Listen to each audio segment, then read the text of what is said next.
అధ్యాయంతో కూడిన మాట, సమాప్తమైనది, ఇది ఫినిష్డ్ అని ఉంటుంది ఇంగ్లీష్ లో. ఈ మాట చెప్పడం జరిగింది. మరి వివరంగా మనం లోతుల్లోకి వెళ్తే యోహాను సువార్త 17వ అధ్యాయం 4వ వచనం ఒకసారి చదవదాం. చేయుటకు నీవు నాకు ఇచ్చిన పని నేను సంపూర్ణముగా నెరవేర్చి భూమి మీద నిన్ను మహిమపరిచితిని. ఏం చేశాడండి యేసు ప్రభు వారు? ఆయనకి ఇచ్చిన పనిని సంపూర్తిగా నెరవేర్చి దేవుణ్ణి మహిమపరిచాడు. అదే 17వ అధ్యాయంలో 25వ వచనము, నీతి స్వరూపుడవు తండ్రి, లోకము నిన్ను ఎరుగలేదు, నేను నిన్ను ఎరుగుదును, నీవు నన్ను పంపితివని మీరు ఎరిగి ఉన్నారు. ఎవరు పంపించారండి? తండ్రి పంపించారు. తండ్రి పంపించాడు. ఎందుకు పంపించాడు? మన దేవుడిని మన కోసం, మన పాపాల కోసం, మన శాపం కోసము తండ్రి తన సొంత కుమారుణ్ణి మనకు పంపించడం జరిగింది. మరి ఎలా ఉండేవాడు యేసు ప్రభువు అన్నది కూడా ఒక్కసారి చూద్దాం. ఫిలిప్పీయులకు రాసిన పత్రిక ఎక్కడ ఉండేవారు యేసు ప్రభువు? ఫిలిప్పీయులు రాసిన పత్రిక 2వ అధ్యాయము 5వ వచనము, క్రీస్తేసునకు కలిగిన ఈ మనస్సు మీరును కలిగి ఉండుడి.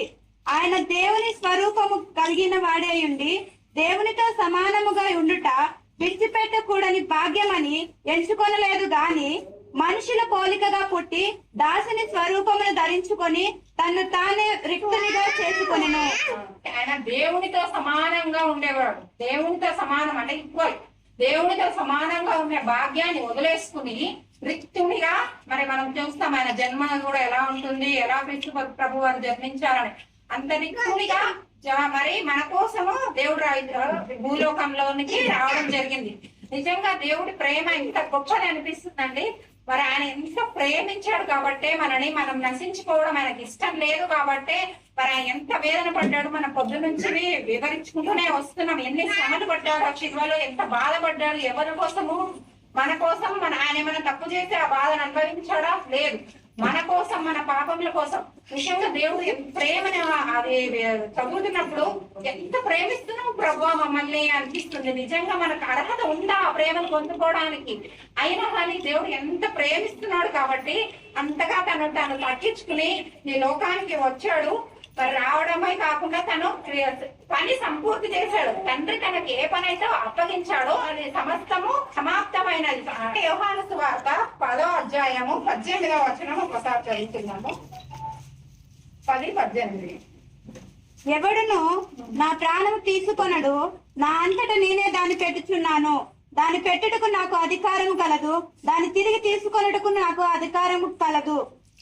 నా తండ్రి వలన ఈ ఆజ్ఞ పొందితిన. నేను ఈ వచనం ద్వారా మనం ఏం తెలుసుకుంటున్నాం?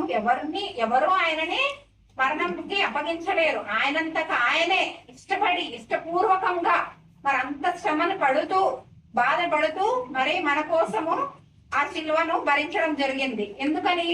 తండ్రి ఇచ్చిన ఆజ్ఞను ఆయన నెరవేర్చాడు. తండ్రికి విధేయత, లోపడ్డాడు. తండ్రి చెప్పింది చెప్పినట్టు చేశాడు అంతే. ఆయన ఇచ్చిన ప్రతి పని నెరవేర్చాడు. మన ప్రవక్తల ద్వారా మాట్లాడించాడు తండ్రి. సేమ్ ప్రతి ప్రవచనం ఆయన నెరవేర్చాడు. నేను ఇప్పుడు మనకు అవన్నీ ధ్యానించుకుంటా సమయం లేదు, కానీ ఇంచుమించు 351 ప్రవచనాలు, ప్రాఫెసిస్ యేసు ప్రభువు గారు నెరవేర్చారు. క్రీస్తు ప్రభువు గారు అంటే ఆయనకి ఎంత చూడండి, everything task pin to pin అంటాం కదా, ఎవ్రీథింగ్ కంప్లీట్ చేశారు. మరి ఇలా చేస్తున్న క్రమంలో ఆయన కేవలం ఈ పనిలోనే ఉన్నారా? ఆయన శోధనలు రాలేదా? ఆయన బాధలు రాలేదా? అయినా కానీ ఆయన పని కంప్లీట్ చేశారా లేదా? ఎంతమంది పరిచయాలు, సర్దుకాయలు, శాస్త్రులు ఆయన ఎంతసేపు వేధించాలని ప్రయత్నించేవారా లేదా? అంతేకాకుండా మరి ఎంతో మంది స్వస్థతల కోసం అసలు యేసు ప్రభు వారు వెంటబడుతూ ఉండేవారు. అయినా కానీ ఇవన్నీ చేస్తూ కూడా ఆయన తండ్రి చెప్పిన పని as it is pin to pin complete చేయడం జరిగింది. ఇప్పుడు మన పని ఏంటి? మనకిచ్చిన ఆజ్ఞ ఏంటి? దేవుడు మత్తయి సువార్త 28వ అధ్యాయం 19వ వచనం. కాబట్టి మీరు వెళ్ళి సమస్త జనులను శిష్యులుగా చేయుడి, తండ్రి యొక్కయు కుమారుని యొక్కయు పరిశుద్ధాత్మ యొక్కయు నామములోనికి వారికి బాప్తిస్మం ఇచ్చుచు నేను మీకు ఏ ఏ సంగతులు ఆజ్ఞాపించుతున్నో వాటన్నింటినీ గైకొనవలెనని వారికి బోధించింది. ఇదిగో నేను యుగ సమాప్తి వరకు సదాకాలం మీతో కూడా ఉన్నానని వారితో చెప్పాను. ఇది ఎవరు చెప్తున్నారు? ఇది కేవలం శిష్యులకు మాత్రమే చెప్పింది కాదండి. చాలా మంది అనుకుంటారు ఇది శిష్యులకు చెప్పారు అని. ఇది ప్రతి ఒక్క విశ్వాసికి చెప్పిన మాట, ప్రతి ఒక్క క్రైస్తవ బిడ్డకు చెప్పిన మాట.